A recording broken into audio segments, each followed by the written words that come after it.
Hello everyone. सो आज की video के अंदर हम लोग बेसिकली कम्बिनेटर्स के बारे में डिस्कस करेंगे। कम्बिनेटर्स सीएसएस के अंदर काफ़ी इंपॉर्टेंट रोल प्ले करते हैं व्हेन इट कम्स टू कि सर्वर से एक डाटा आ रहा हो और आपने बेसिकली उसको स्टाइल प्रोवाइड करना हो। सो उसके लिए कम्बिनेटर्स बहुत हेल्पफुल होते हैं। सो चलते हैं स्क्रीन्स की तरफ और इसकी यूटिलाइजेशन को देखें।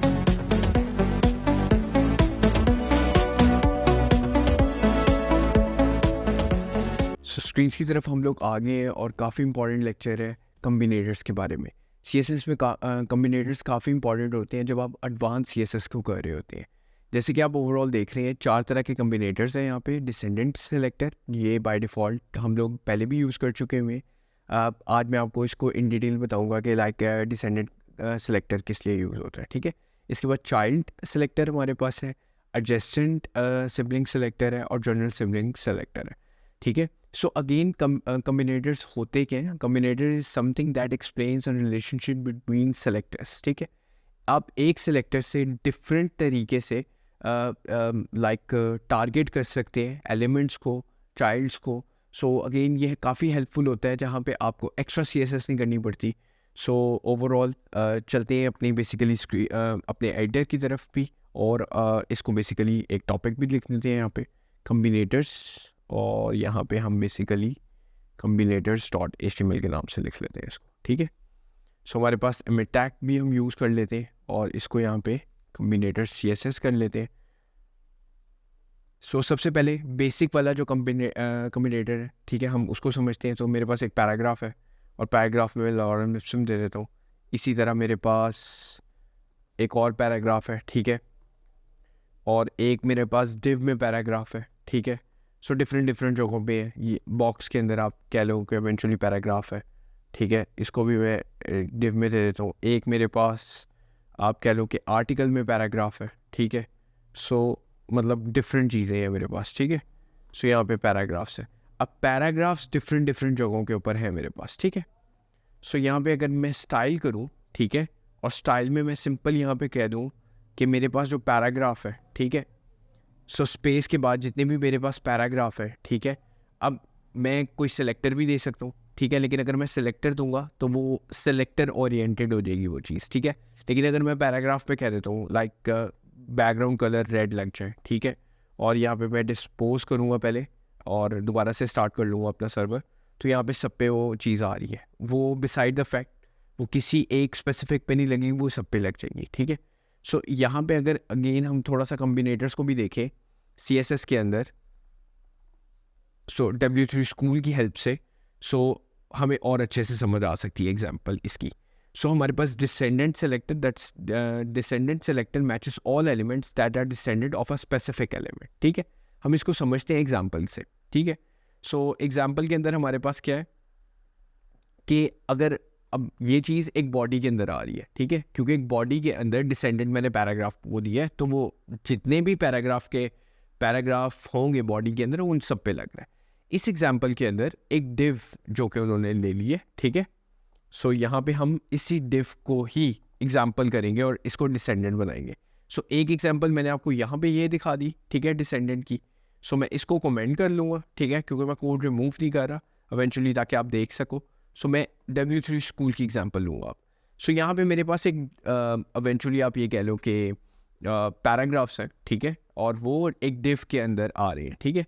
सो इसी तरह मैं 2 पैराग्राफ बाहर बना लूँगा और 2 पैराग्राफ यहाँ पे बना लूँगा, ठीक है। अब मैं यहाँ पे क्या स्टाइलिंग कर रहा हूँ? स्टाइलिंग मैं सिंपल कर रहा हूँ कि डिव के अंदर पैराग्राफ जो हैं उनका बैकग्राउंड कलर, ठीक है, बैकग्राउंड कलर रेड हो रहा है, ठीक है। सो यहाँ पे डिस्पोज करेंगे और सबसे पहले हम जाके इवेंचुअली अपने देखेंगे। सो अगर आप पैराग्राफ 1 और 2 देखें तो उसमें कोई कलर नहीं लग रहा, लेकिन 1, 2, 3 के अंदर कलर हमारे पास बैकग्राउंड आ रहा है। सो ये बेसिकली आपके पास लाइक डिसेंडेंट सेलेक्टर आ गया। हमारे पास कॉन्सेप्ट है चाइल्ड सेलेक्टर। चाइल्ड सेलेक्टर क्या करता है? चाइल्ड सेलेक्टर जाहिर सी बात है चाइल्ड से बहुत क्लियर है, ठीक है, और चाइल्ड के अंदर आप बेसिकली डिव और उसके बाद आप लाइक ग्रेट देन का साइन लेते हैं, ठीक है, और उसके बाद पैराग्राफ का साइन लेते हैं, ठीक है, या कोई भी आपने जिसके ऊपर भी स्टाइलिंग या लाइक एंकर हो सकता है, बटन हो सकता है, आप उसके ऊपर स्टाइलिंग पर लाइक दे सकते हैं इवेंचुअली। सो इसके अंदर हो क्या रहा है? हो ये रहा है कि बेसिकली कि आपका जो div है, ठीक है, पैराग्राफ 1, 2 और इसके अलावा जो लास्ट पैराग्राफ है, पैराग्राफ 4, जो उसका चाइल्ड सेलेक्टर है, यानी कि एक div के चाइल्ड है, ठीक है, नेस्टेड चाइल्ड नहीं है, ठीक है, वो सिर्फ बेसिकली हाईलाइट होंगे। और इसके अलावा एक सेक्शन के अंदर, क्योंकि वो एक सेक्शन का चाइल्ड है, वो यहाँ पे हाईलाइट नहीं हो रहा। सो हम इसकी एग्जांपल स्ट्रेट फॉरवर्ड यहाँ पे ले लेते हैं, ठीक है। मैं डिफरेंट यहाँ पे सेक्शंस बनाऊंगा ताकि उसका आपको पता भी चलता रहे, ठीक है। सो यहाँ पे मैं इसको डिसेंडेंट करता हूँ और इसको मैं क्लास से हेल्प कर लेता हूँ, ठीक है। सो यहाँ पे मैं चाइल्ड कर लेता हूँ, ठीक है। तो चाइल्ड की क्लास से मैं पकड़ूंगा और डिसेंडेंट्स आपको लोगों को दिखाऊंगा, और इस दफ़ा इसका कलर येलो ही होगा।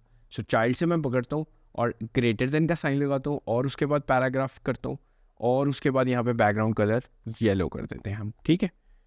सो अगर हम यहाँ पे जाके डिसेंडेंट्स देखें तो इवेंचुअली एक उनमें से जो था, क्योंकि वो बाहर था, उस पर वो रेड लग रहा है, बट लेकिन डिसेंडेंट्स अगर आप देखें 1, 2 एंड 4 के ऊपर येलो लग रहा है, जो कि उसके अंदर वो चीज़ें आ रही हैं, ठीक है।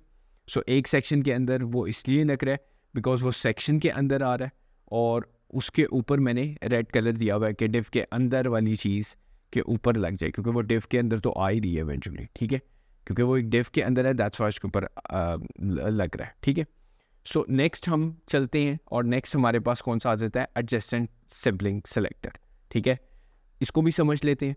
सो एडजेसेंट सिबलिंग सेलेक्टर भी स्ट्रेट फॉरवर्ड नहीं है, लेकिन इवेंचुअली वर्क उस तरह से करता है।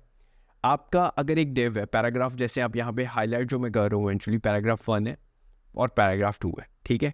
सो यहाँ पे एडजेसेंट क्या होगा, एडजेसेंट ये है कि डिव जैसे ही क्लोज हो रहा है या बंद हो रहा है, ठीक है, उसके बाद जो उसका एडजेसेंट आ रहा है, और वो कौन सा आ रहा है, पैराग्राफ 3, उसको ये बेसिकली प्रॉपर्टी दे रहा है, ठीक है। तो अक्सर आपका जो कंटेंट है या आपके जो स्टाइलिंग है, वो बेसिकली बैकएंड से, सर्वर साइड से रेंडर होकर आ रही होती है, या आपका कंटेंट वहाँ से आ रहा होता है, बैकएंड से, डेटाबेस से रिजॉल्व होता हुआ, और वहाँ पे आपने बिस्पोक किस्म की या डिफरेंट किस्म की स्टाइलिंग देनी होती है, तो वहाँ पे आप इस तरह की कॉम्प्लेक्स CSS को यूज़ करते हैं।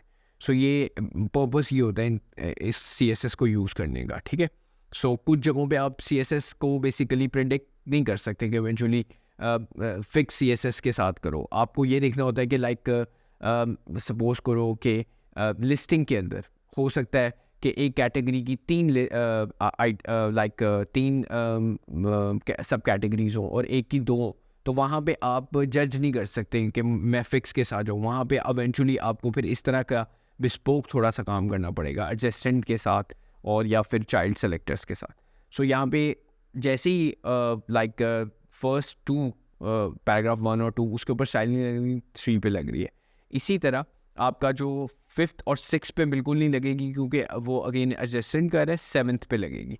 सो ये बेसिकली जैसे ही डिव क्लोज हो रहा है, उसका जो एडजस्टेंट हो रहा है, यानी कि उसका जो सिबलिंग हो रहा है, उसका जो आप कह लो कि ओवरऑल नेबर हो रहा है, ठीक है। सो वो बेसिकली 7th और 3 हो रहे हैं, जिनके ऊपर स्टाइलिंग यहाँ पे लग रही है। Last but not least, general sibling selector.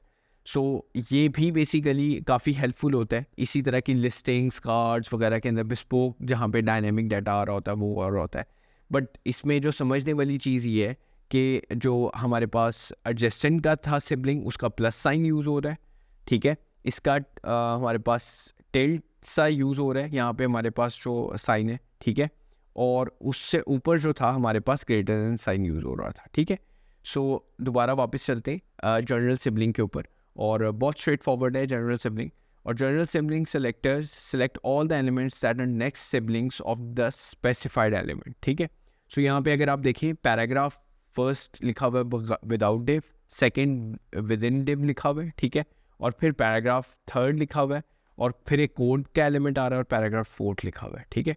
सो यहाँ पे हमने जो डिव और उसके बाद हमारा जो sign paragraph background colour yellow दिया है, सो उसने 3rd को और 4th को कर दिया, बिकॉज क्योंकि वो क्या कर रहा है कि डिव के अंदर, ठीक है, जितने भी है, यानी कि डिव के जितने भी उसके जनरल एंड सिबलिंग्स, ठीक है, उनको वो चीज़ कर रहा है। लाइक फर्स्ट इसमें ना फर्स्ट होगा ना सेकंड होगा, उसके जो आप कह लो नेबरिंग टाइप ऑफ थिंग, तो ये इसी तरह से वर्क करते हैं। अगेन ये हेल्पफुल होते हैं जहाँ पे आपका डायनामिक डाटा आ रहा होता है। सो आप इनको यूज़ करें। So till then, thank you for watching this video.